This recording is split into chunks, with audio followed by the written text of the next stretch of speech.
I was 20 years old. I was at my lowest point. And then one day, and I remember the exact day, March 27th, 1975, I was helping my mother in her beauty shop. My mother owned a beauty shop up in Mount Vernon.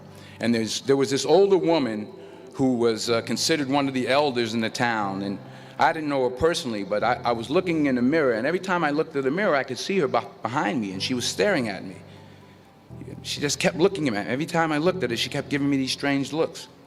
So she finally took the dryer off her head and she said something I'll never forget. First of all, she said, "Somebody give me a piece of paper. Give me a piece of paper." She said, "Young boy, I have a prophecy, a spiritual prophecy." She said, "You are going to travel the world and speak to millions of people." I began at Fordham University as a pre-med student.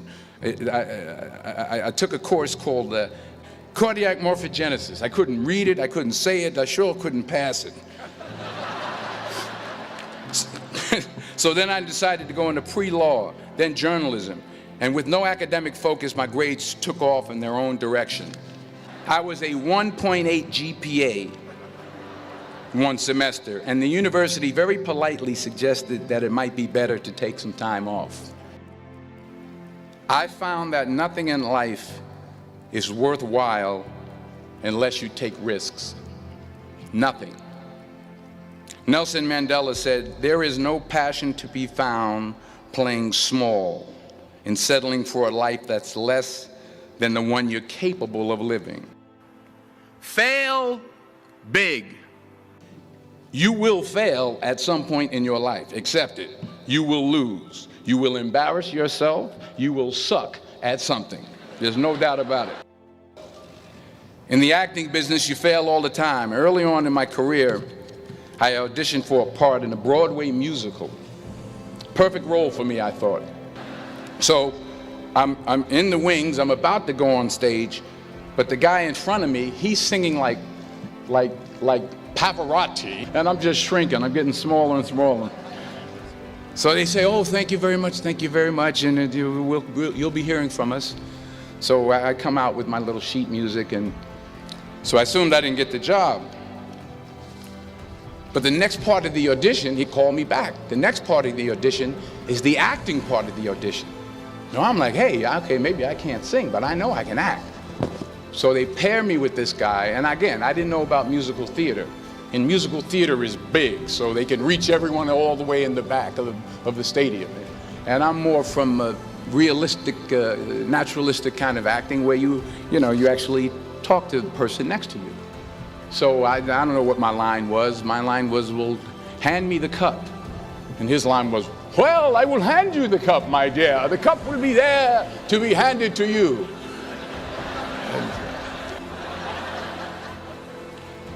I didn't get the job. But here's the thing. I didn't quit. I didn't fall back. I walked out of there to prepare for the next audition, and the next audition, and the next audition. I prayed. I prayed, and I prayed. But I continued to fail, and fail, and fail. But it didn't matter, because you know what? There's an old saying, you hang around the barbershop long enough, sooner or later you're going to get a haircut. So you will catch a break, and I did catch a break. Last year, I did a play called Fences on Broadway. Someone talked about it. Won the Tony Award. But here's the kicker. It was at the Court Theater. It was at the same theater that I failed that first audition 30 years prior. Reggie Jackson struck out 2,600 times in his career, the most in the history of baseball. But you don't hear about the strikeouts. People remember the home runs. Fall forward.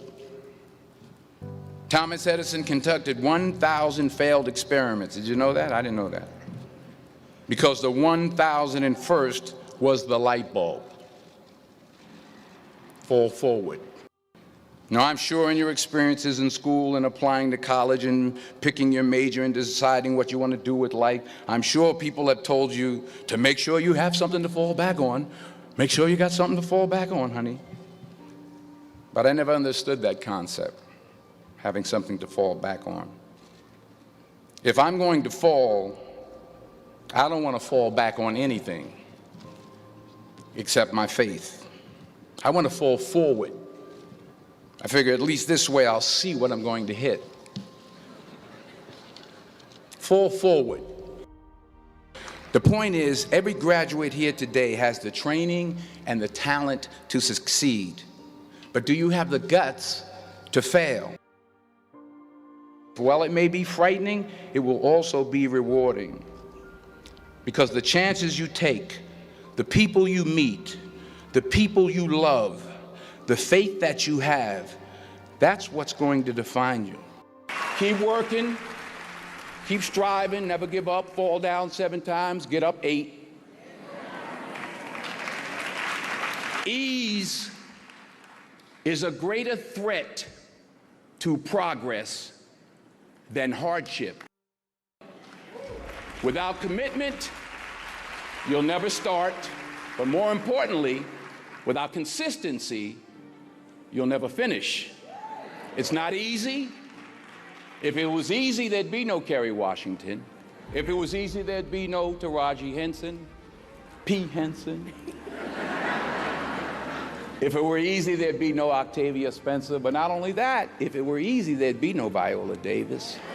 If it were easy, there'd be no Michael T. Williamson, no Stephen McKinley Henderson, no Russell Hornsby. If it were easy, there'd be no Denzel Washington. So, dreams without goals are just dreams, and they ultimately fuel disappointment.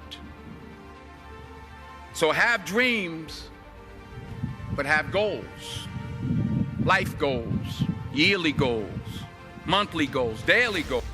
Don't confuse movement with progress.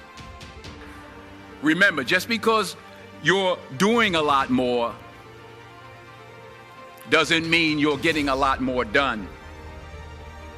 In order to achieve your goals, you must apply discipline, which you have already done, and consistency every day, not just on Tuesday and miss a few days. You have to work at it every day. You have to plan every day. You've heard the saying, we don't plan to fail, we fail to plan. Hard work works. Working really hard is what successful people do. What are you going to do with what you have? I'm not talking about how much you have. Some of you are business majors, some of you are theologians, nurses, sociologists, some of you have money, some of you have patience, some of you have kindness, some of you have love, some of you have the gift of long suffering, whatever it is, whatever your gift is. What are you going to do with what you have? And it's not how much you have. It's what you do with what you have. We all have different talents. Some of you will be doctors, some lawyers, some scientists, some educators, some nurses. The most selfish thing you can do in this world is help someone else. Why is it selfish? Because the gratification, the goodness that comes to you, the good feeling that I get from helping others, nothing's better than that. Well, I have traveled the world, and I have spoke to millions of people. But that's not the most important thing, the success that I had. The most important thing is that what she taught me and what she told me that day has stayed with me since. I've been protected, I've been directed, I've been corrected. I've kept God in my life, and it's kept me humble. I didn't always stick with him, but he always stuck with me. So stick with him in everything you do. If you think you want to do what you think I've done, then do what I've done. Today is the beginning of the rest of your life, and it can be very frightening. It's a new world out there. It's a mean world out there, and you only live once. So do what you feel passionate about. Take chances. Don't just aspire to make a living. Aspire to make a difference.